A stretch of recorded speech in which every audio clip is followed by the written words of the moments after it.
Shalom, Bapak, Ibu, dan teman-teman sekalian. Di sini saya akan membahas kelanjutan dari materi yang sebelumnya sudah saya jelaskan mengenai prinsip-prinsip penafsiran Alkitab Perjanjian Baru. Saya Lilis Purnama Zega dengan NIM 240101079 semester 2, Program Studi Pendidikan Agama Kristen. Mata kuliah Hermeneutik PB dengan dosen pengampuh Bapak Dr. Baginda Sitompul MPDK. Adapun prinsip kelima dalam menafsirkan Alkitab Perjanjian Baru, yaitu untuk siapa firman itu disampaikan. Yang pertama, firman yang ditujukan kepada semua orang. Ayat ini bersifat universal, berlaku untuk semua manusia tanpa memandang status, bangsa, ataupun latar belakang. Contohnya terdapat dalam kitab Yohanes 3 ayat 16, yang dimana firman Tuhan berkata, "Karena begitu besar kasih Allah akan dunia ini, sehingga ia telah mengaruniakan anaknya yang tunggal, supaya setiap orang yang percaya kepadanya tidak binasa, melainkan beroleh hidup yang kekal." Keterangan dalam ayat ini yaitu menyatakan kasih Allah kepada seluruh dunia berlaku untuk siapapun. Yang kedua, firman yang tidak ditujukan kepada semua orang. Firman-firman ini memiliki konteks atau penerima tertentu yang tidak universal. Contohnya, dalam Matius 13 ayat 11, jawab Yesus, "Kepadamu diberi karunia untuk mengetahui rahasia kerajaan surga, tetapi kepada mereka tidak." Keterangan dalam firman ini yaitu firman ini khusus untuk para murid, bukan untuk orang banyak. Yang ketiga, firman yang hanya untuk orang percaya. Ayat ini ditujukan kepada mereka yang telah menerima Kristus dan hidup dalam iman. Contohnya dalam Filipi 4 ayat 13, di mana firman Tuhan berkata, "Segala perkara dapat kutanggung di dalam Dia yang memberi kekuatan kepadaku." Nah, keterangan dalam ayat Alkitab ini yaitu pengakuan iman yang hanya dimiliki oleh orang percaya.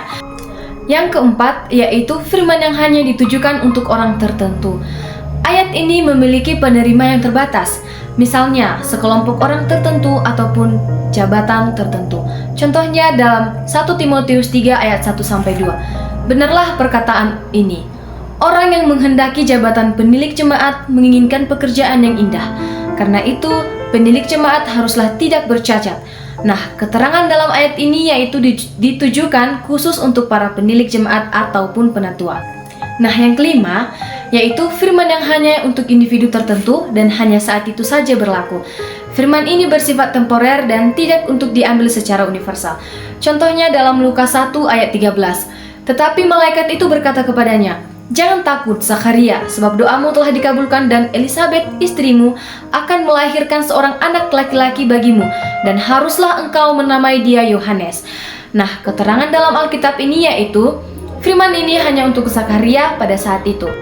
Selanjutnya kita akan membahas prinsip yang terakhir yaitu prinsip yang ketujuh, yang dimana memperhatikan yang eksplisit dan implisit. Yang dimana eksplisit dapat diartikan secara implisit. Eksplisit berarti sesuatu yang dinyatakan secara langsung dan jelas dalam teks. Ini adalah makna yang bisa dibaca dan dimengerti secara langsung dari ayat-ayat Alkitab tanpa membutuhkan penafsiran tambahan yang terlalu dalam. Contohnya terdapat dalam kitab Yohanes 13 ayat 34. Dalam firman Tuhan ini mengatakan, "Aku memberikan perintah baru kepada kamu, yaitu supaya kamu saling mengasihi. Sama seperti aku telah mengasihi kamu, demikian pula kamu harus saling mengasihi." Dan dalam implisitnya, perintah untuk saling mengasihi ini juga bisa dimengerti sebagai orang Kristen harus rela berkorban dan tidak mementingkan diri sendiri dalam relasi dengan sesama. Yang selanjutnya, banyak hal harus dipahami secara implisit. Implisit berarti sesuatu yang tidak langsung disebutkan, tetapi dapat disimpulkan dari konteksnya, struktur, atau maksud penulis. Penafsiran implisit menuntut pemahaman yang lebih mendalam dan kontekstual terhadap teks. Contohnya, secara eksplisit dilarang mencaci maki tidak ada dalam Alkitab, tetapi secara implisit ditulis misalnya dalam Efesus 4 ayat 29. "Janganlah ada perkataan kotor keluar dari mulutmu, tetapi pakailah perkataan yang baik untuk membangun, di mana perlu supaya mereka yang mendengarnya beroleh kasih karunia." Yang selanjutnya, pemberian makna implisit yang benar kepada yang eksplisit. Contohnya eksplisit, Matius 22 ayat 39. Dan hukum yang kedua yang sama dengan itu ialah, "Kasihilah sesamamu manusia seperti dirimu sendiri." Implisit yang benar, cinta kasih kepada sesama harus setara dengan perhatian terhadap diri sendiri, bukan mengasihi diri secara egois, tapi juga tidak mengabaikan diri sendiri. Yang selanjutnya, pemberian makna implisit yang salah kepada eksplisit. Contohnya, eksplisit Lukas 6 ayat 38, berilah dan kamu akan diberi. Implisit yang salah mengartikan ini seolah-olah sebagai semakin banyak kamu memberi uang, semakin kaya kamu secara materi. Padahal konteksnya adalah kemurahan hati dan berkat rohani, bukan janji kekayaan duniawi. Sekian materi yang dapat saya paparkan mengenai prinsip-prinsip dalam penafsiran Alkitab Hermeneutika PB.